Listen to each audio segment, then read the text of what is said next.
오늘 이 새벽에도 주님께서 큰 은혜 주실 줄로 믿습니다.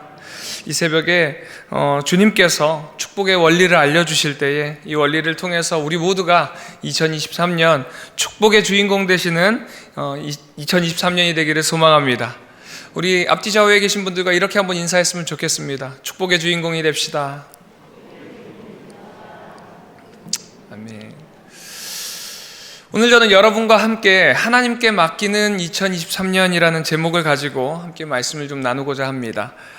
이 세상의 질서는요, 모두가 맡기는 관계에 있습니다. 돈을 맡기기 위해서 은행이 존재하고요, 우편물을 맡기기 위해서 우체국이 존재합니다. 또 우리의 건강을 맡기기 위해서 병원이 존재합니다. 이것처럼 세상의 모든 건물들, 모든 단체들은요, 맡기는 관계 속에 있습니다. 우리의 신앙생활도 마찬가지인 것 같습니다. 우리가 세상 가운데서 혹은 주님에게 나는 그리스도인입니다 라는 이 고백 속에는요, 우리의 삶을 다 주님께 맡깁니다 라는 고백과 같은 고백이라고도 할 수 있을 것 같습니다. 오늘 본문 3절 말씀을 보니까요, 너의 행사를 여호와께 맡기라 이렇게 말씀하고 있습니다. 그런데 이때의 맡기다 라는 말이요, 히브리어로 갈랄이라는 단어를 쓰고 있습니다. 그리고 시편 55장 22절에 보면은 내 짐을 여호와께 맡기라 라고 이야기할 때 여기에서의 맡기다라는 단어는요, 히브리어로 살라크라는 단어를 씁니다. 그런데 이 갈랄이라는 단어와 살라크라는 이 두 단어가요, 우리가 생각하는, 우리들이 흔히 이야기하는 이 맡기다라는 의미와 조금은 반대되는 개념을 가지고 있습니다. 우리가 무엇을 맡긴다라고 이야기를 하면요, 그 의미 속에는 반드시 내가 언젠가는 그것을 찾아올 것이다 라는 개념이 있습니다. 그런데 이 갈랄이나 살라크라는 이 의미는요, 그런 의미와는 완전히 반대되는 개념입니다. 그 뜻은요, 굴리다 혹은 내어 던지다 라는 뜻에 더 가깝습니다. 그러니까 내가 언젠가는 찾아오겠다라는 개념이 아니라 그냥 내어 던져버리는 것입니다. 이것을 이해하려면요, 이스라엘 민족들의 경험들을 생각해 보면은 이 말이 무슨 뜻인지 더 명확하게 좀 알 수 있습니다. 구약의 이스라엘 백성들의 여정을 보면요, 많은 전쟁 속에 있었습니다. 그런데 그 이스라엘 백성들의 전쟁의 승패는요, 다른 것이 아니라 하나님께 그 전쟁의 지휘권을 완전히 맡겼을 때에 하나님께서 승리하게 하시는 것을 철저하게 경험했다는 거죠. 그런 의미에서 지금 이스라엘 백성들에게 이 맡기다라는 의미, 갈랄과 살라크의 의미는 내가 언젠가 되찾아오는 것이 아니라 완전히 하나님께 맡겨드립니다 라는 것을 의미하더라는 거죠. 이스라엘 백성이요, 광야 생활을 시작하고 첫 번째 직면하였던 전투가 아말렉과의 전투였습니다. 430년의 노예 생활 이후에 이제 해방되어서 광야로 나가게 되고요, 아말렉과 전쟁하던 그때가요, 광야로 출애굽한 지 약 한 달 정도 되었을 때입니다. 그러니까 노예로 살다가 이제 해방되어서 한 달 남짓한 이 이스라엘 백성들이 무슨 전쟁의 준비를 했겠습니까? 그럼에도 불구하고 전쟁에 나가야 되는 상황이 되자 전쟁을 하게 됩니다. 그런데 이런 다급한 상황에서 모세는 하나님께 기도하러 산에 올라갑니다. 그런데 이때 이상한 현상을 경험하게 됩니다. 모세의 손이 올라가면 이기고요, 모세의 손이 내려오면 지더라는 거죠. 그러자 함께 올라갔던 아론과 훌이 모세의 손이 내려오지 못하게 아래에서 받치고 있었습니다. 그래서 그 전쟁에서 이길 수 있었던 그 사건을 우리는 다 알고 있습니다. 두 손을 이렇게 드는 의미, 이것이 어떤 의미냐면요, 하나님께 다 맡깁니다. 또 다른 의미는 하나님 저 항복했습니다. 제가 어떻게 할 수 있는 게 아니네요. 하나님이 좀 알아서 해주세요. 하나님이 지금 이 전쟁의 책임자가 되어주세요. 이런 의미라는 것입니다. 이스라엘 백성들이 이야기했던 하나님께 맡긴다라는 의미는 바로 이것입니다. 우리의 문제와 짐을 하나님께 다 내어드립니다. 주님, 이제 이 문제의 주도권이 나에게 없습니다. 이런 고백이에요. 그런데 참 신기한 것은요, 하나님께서는 그런 고백 앞에서 이제 일하기 시작하시더라는 거예요. 이것이 진정한 맡김의 의미입니다. 맡길 때 주님께서 일하기 시작하더라는 거죠. 미국에 USP라는 회사가 있습니다. US 플라스틱 컴퍼니라는 회사인데요. 이 회사 홈페이지에 보면은 이런 소개 글이 있습니다. 제가 어저께 사진 하나 보내드렸는데 혹시 준비되어 있으면 좀 띄워봐 주시면 좋겠습니다.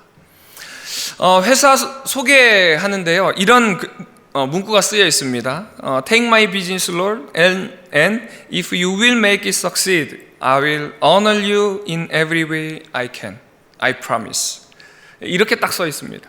이게 무슨 뜻이냐면요. 나의 비즈니스를 주님께 맡깁니다.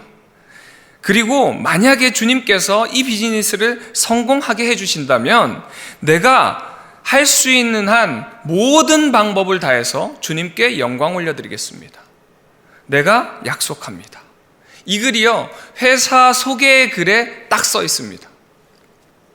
근데 이 글이 이 회사 설립자인 스탠리 탐이라는 분이 한 말이라고 합니다. 그런데 이 스탠리 탐이 이 회사의 소개글을 이렇게 쓴 이유가 있습니다. 스탠리가 젊을 때에 그는 4차례나 이 사장이 바뀌면서 완전히 망해버린 회사를 인수하려고 이제 준비를 하게 됩니다. 그러면서 이 회사를 준비했는데 너무나도 지금 이 회사의 상황이 안 좋다 보니까 주변에 있는 모든 사람들이 말렸대요. 그럼에도 불구하고 자신감에 차서 이 회사를 인수했는데 결국엔 이 회사가 부도가 나게 됩니다. 그리고 나서 이제 스탠리 탐이 좌절감에 빠져서 예배당에서 눈물을 흘리면서 기도하는데 갑자기 주님께서 환상을 보여주시는데 그 환상이 어떤 환상이었냐면요, 베드로가 물에 빠져서 허우적거리는 그 모습을 보여주더래요. 그때의 그 베드로의 모습을 보면서 이 스탠리가 이 물에 빠져서 허우적거리는 베드로가 지금 자신과 너무 비슷하다라는 거예요. 그래서 너무 똑같다라는 생각이 들어서 가슴을 치면서 기도하고 있는데 그때에 주님께서 그 다음 장면을 보여주시더래요. 그 다음 장면은 예수님께서 손 내미시고 예수님의 손을 붙잡고 베드로가 주님과 함께 물 위를 걸어가는 모습을 보이셨다는 거예요. 그래서 그는 눈물을 흘리면서 이렇게 기도했다고 합니다. 그렇습니다, 주님. 주님께서 제 손을 붙들어 주시면은 저는 얼마든지 다시 일어설 수 있음을 제가 믿습니다. 주님, 이제부터 제가 어떤 회사를 경영하든지 그 회사의 주식 51%는 하나님의 것입니다. 회사 이익금 중에 51%는 무조건 제가 하나님께 바치겠습니다. 이렇게 기도하고요. 그날 아침으로 바로 변호사를 찾아가서 주식의 51%를 예수님 이름으로 달아놓고 모든 것을 하나님께 맡겼다라고 합니다. 그렇게 맡기고 이제 나아가니까 그 회사가 갑자기 비약적으로 번창하기 시작했다고 합니다. 그리고 그의 약속대로 회사의 수익금의 51%를 어김없이 하나님께 드렸습니다. 그 결과 매년 수백억의 수익금이 났고요. 회사의 정관과 본인의 유언장에 하나님과 약속한 대로 회사의 모든 제품에 전도지를 첨부하고 자신이 할 수 있는 최대한의 전도를 다 하는 삶을 살았다는 거예요. 그렇게 살던 어느 날 이제 남미 원주민 교회에 간증을 하러 갔는데 많은 사람이 이제 주님을 영접하기 위해서 이 스탠리 앞에 서 있었다고 합니다. 근데 그때에 하나님께서 이 스탠리에게 음성을 들려주시는 거예요. 스탠리야, 이 세상에서 가장 귀중한 게, 가장 값진 것이 무엇이니? 그러자 스탠리가 이렇게 이야기했습니다. 네, 하나님, 영혼을 구원하는 겁니다. 그렇다면은 100년 후에 가장 크게 남는 투자가 무엇일까? 또 대답했습니다. 네, 하나님, 그것은 영혼을 구원하는 투자입니다. 그러자 하나님께서 이렇게 이야기하시더래요. 그러면 너의 모든 사업 다 나한테 넘겨주지 않겠니? 그때 스탠리가 이렇게 이야기했대요. 주님, 저 이미 51%나 주님께 드리잖아요. 그때 주님께서 마음속에 이런 이야기를 주시더래요. 스탠리야, 나는 너를 위해서 십자가 위에서 모든 것을 다 지불했는데 언젠가 썩어질 그 너의 사업, 영원한 보물을 만들기 위해서 다 나에게 넘겨라. 그때의 스탠리가 주님 감사합니다. 제게 있는 모든 것을 다 주님께 드리겠습니다. 그리고 그때서부터 회사 수익금의 100%를 다 주님께 드렸대요. 전액 성교비로 사용했다고 합니다. 그러자 주님께서 계속 축복해 주셔서 지금은 미국에서 가장 큰 플라스틱 회사로 번창하게 되었습니다. 그리고 그 회사는 지금도 450명이 넘는 선교사님을 전액 후원하고 있고요. 매년 85개 이상의 교회를 개척했다고 합니다. 이 스탠리라고 하는 이분은요, 이 세상에서 가장 귀한 투자가 무엇인지 알았던 거예요. 하나님께 온전히 완전히 맡기니까요, 하나님께서 그의 삶을 축복해 주시더라는 거죠. 그것뿐만이 아니라 하늘의 상급을 쌓아놓는 빛나는 그 아름다운 인생으로 하나님께서 만들어 주시더라는 것입니다. 이런 축복을 뭐 할 때 주셨나요? 하나님께 완전히 맡기니까 하나님께서 일하여 주시더라는 거예요. 맡기시기 바랍니다. 사랑하는 우리 남서울 비전교회 성도님들, 이 스탠리 탐처럼 하나님께 온전한 맡김을 통해서 2023년에 우리 성도님들의 삶 속에 이런 은혜가 임하기를 주님의 이름으로 축원드립니다. 온전히 맡기시기 바랍니다. 그런데 사실 우리가 이렇게 온전히 맡기기가 참 힘들죠. 그 이유가요, 오늘 본문 2절에 있습니다. 2절 말씀 보면요, 사람의 행위가 자기 보기에는 모두 깨끗하여도 여호와는 심령을 감찰하시느니라. 하나님께 모든 것을 맡기더라도요, 자기 기준에서 맡기면 안 된다는 말씀입니다. 2절의 서두에 이렇게 시작합니다. 사람의 행위가 자기 보기에는. 이 말은 지금 행위의 기준이 누군가요? 자신이에요. 나의 기준입니다. 그리고 그 다음에 이어지는 말씀이요, 모두 깨끗하여도. 이 깨끗하다는 평가도요, 누구의 평가인가요? 자신의 평가예요. 나의 평가예요. 나의 행위를 내가 보기에 이 정도면 깨끗해. 다 자기가 평가하고 있는 거예요. 그런데 이어지는 말씀이요, 여호와는 심령을 감찰하시느니라. 자신이 만족하는 그 평가를 주님께서 아신다는 거예요. 우리 안에 있는 나를 위한 조금의 그 마음도 주님께서 아신다라고 이야기하고 있습니다. 나의 기준에서 나의 평가를 통한 나의 만족, 주님께서 아신다는 거예요. 이만하면 괜찮겠지? 이 정도면 뭐 깨끗하다라고 할 수 있어. 아니요. 우리는 하나님을 속일 수 없습니다. 성경 안에서요, 가장 초점이 되는 것은 다른 것이 아니라 하나님께서는 동기를 보신다는 거예요. 우리의 행위가 아무리 깨끗해 보인다 할지라도 그 마음이 불순한 마음이 있다면요, 그 행위는 결코 깨끗하지 않다는 겁니다. 그래서 3절에 이어지는 말씀에 뭐라고 말씀하십니까? 너의 행사를 여호와께 맡기라. 그리하면 내가 경영하는 것이 이루어지리라. 우리의 행사를 여호와께 온전히 맡기면 주님께서 이제 그때부터 우리의 삶을 간섭하시기 시작하더래요. 우리의 경영하는 것을 주님께서 이루어 주시더라는 거예요. 여호와께 온전히 맡길 때에 하나님께서 우리가 경영하는 것, 우리가 소원하는 것을 이루어 주신다라고 이야기합니다. 왜 그럴까요? 하나님께서는요, 하나님께 집중하는 그 사람을 향해서 감찰하신다라고 말씀하고 있습니다. 그래서 역대하 16장 9절 말씀 보면요, 여호와의 눈은 온 땅을 두루 감찰하사 전심으로 자기에게 향하는 자들을 위하여 능력을 베푸시나니. 여호와의 눈은요, 전심으로 저를 찾는 자를 지금 주목하고 있다는 거예요. 아멘이십니까? 주님께 집중하는 자를 찾고 있다라고 이야기합니다. 그렇게 주님께 집중하고 맡길 때에 9절 말씀에 이렇게 이야기하고 있습니다. 사람이 마음으로 자기의 길을 계획할지라도 그의 걸음을 인도하시는 이는 여호와시니라. 여호와께 온전히 맡길 때에 이제 주님께서 그의 계획을 이끌어 주시고 그의 걸음걸음을 인도해 주신다라고 말씀하십니다. 주님께서 우리를 인도하시는 길을 보면요, 시편 23편의 말씀처럼 항상 평탄한 대로로 인도하시진 않습니다. 때로는 광야로 인도하실 때도 있고요, 때로는 사망의 음침한 골짜기로 인도하실 때도 있고요, 때로는 원수의 앞으로 인도하실 때도 있습니다. 그러나 주님께서는요, 그 길로 인도하시는 이유가 있다는 것을 믿으시기 바랍니다. 전지전능하신 하나님이시잖아요. 못하실 게 없는 하나님이십니다. 다 하실 수 있습니다. 그런데 왜 굳이 우리를 그렇게 어려운 길로 인도하실까요? 그것은요, 아직 우리가 내려놓지 못한 것, 맡기지 못한 것이 있기 때문에 그래요.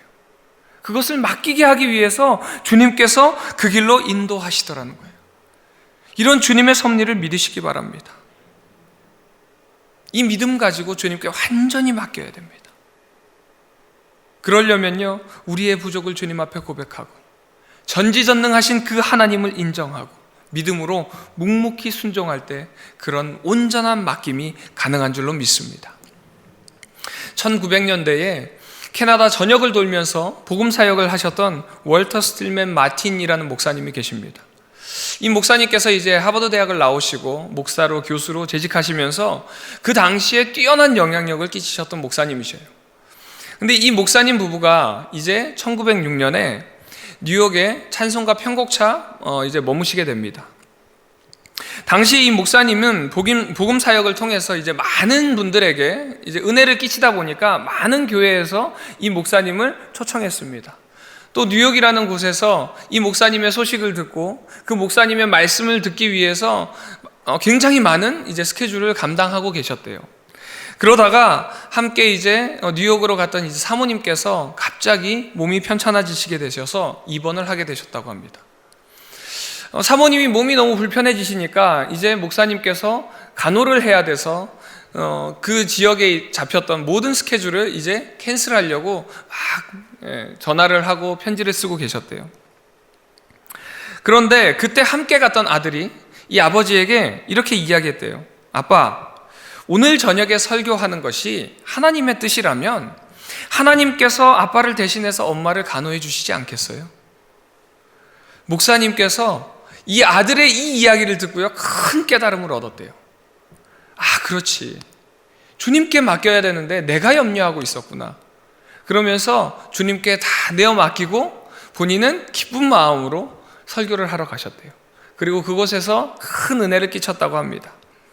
그 시간 이 사모님께서 믿음 좋은 그 아들을 바라보면서 하나님께 감사 기도를 드리는데 주님께서 감동을 주시더래요.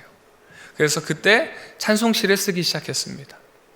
이 목사님께서 설교를 마치시고 돌아오셔서 그 찬송시를 보시고 그 찬송시에 곡을 붙이기 시작했습니다. 그 곡이 어떤 곡이냐면요, 우리가 잘 아는 너 근심 걱정하지 말아라, 이 곡이라고 합니다. 이 찬양하고 우리 함께 좀 기도했으면 좋겠습니다. 이 찬양의 고백처럼 오늘의 말씀처럼 주님께 완전히 맡기는 이 새벽 되기를 소망합니다. 맡기는 것은요, 다시 찾아올 것을 생각하는 것이 아니에요. 내어 던지는 거예요. 이제 그 주도권이 내 손을 떠났습니다. 그리고 그 일은 이제 주님께로 넘어갔어요. 하나님께서 그 주도권을 가지고 계십니다. 그러니까요, 아무 걱정하지 마시기 바랍니다. 어려워 낙심될 때에 걱정하지 마십시오. 위험한 일 당해도 걱정하지 마십시오. 주님께서 지켜주실 것입니다. 아무 때나 어디서나 어떤 상황이든지 주님께서 우리를 잘 지켜주신다라고 약속하셨습니다. 그 약속 믿고 맡기시기 바랍니다. 우리의 모든 문제를 다 주님께 내어던지는 이 새벽이 되기를 소망합니다. 우리 함께 찬양으로 고백하겠습니다. 너 근심 걱정 말아라, 주 너를 지키니,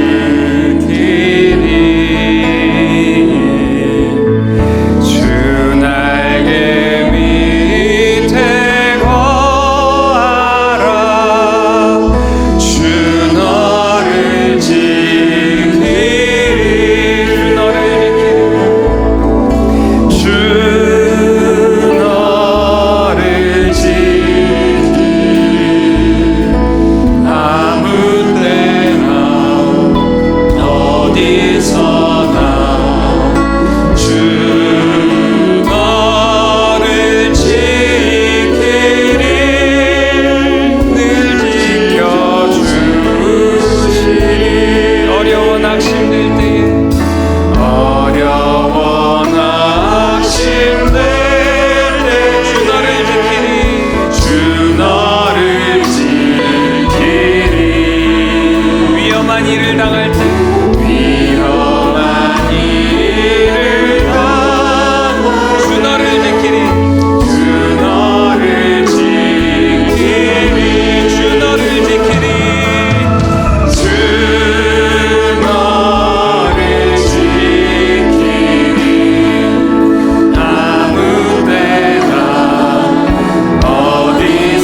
기도할 때에 말씀을 생각하면서 주님께 완전히 맡기는 기도 드리기를 원합니다. 맡긴 자의 기도와 적당히 맡긴 자의 기도는 완전히 다릅니다. 우리의 삶의 주도권을 그분께 완전히 맡긴 자의 기도는요, 강하고 깊고 진지합니다. 그의 기도는 어제 말씀드린 것처럼 카라의 기도를 드립니다. 그러나 인생을 하나님께 완전히 맡기지 않은 사람의 기도, 그 사람의 기도는 진지할 수 없습니다. 그 이유는요, 내가 붙잡고 있는 것이 있기 때문에 그렇습니다. 오늘 이 새벽에 혹시 여러분이 붙잡고 있는 것이 있다면 그 손 놓으시기 바랍니다. 그 손 놓으시고 주님께 완전히 맡겨버리시기 바랍니다. 그럴 때에 주님께서 우리의 인생의 여정을 상황과 환경과 상관없이 평강과 감사가 넘치는 길로 인도해 주실 줄로 믿습니다. 이 믿음 가지고 이 시간 우리 주여 세 번 부르짖고 간절한 마음 가지고 기도합니다. 주여, 주여, 주여.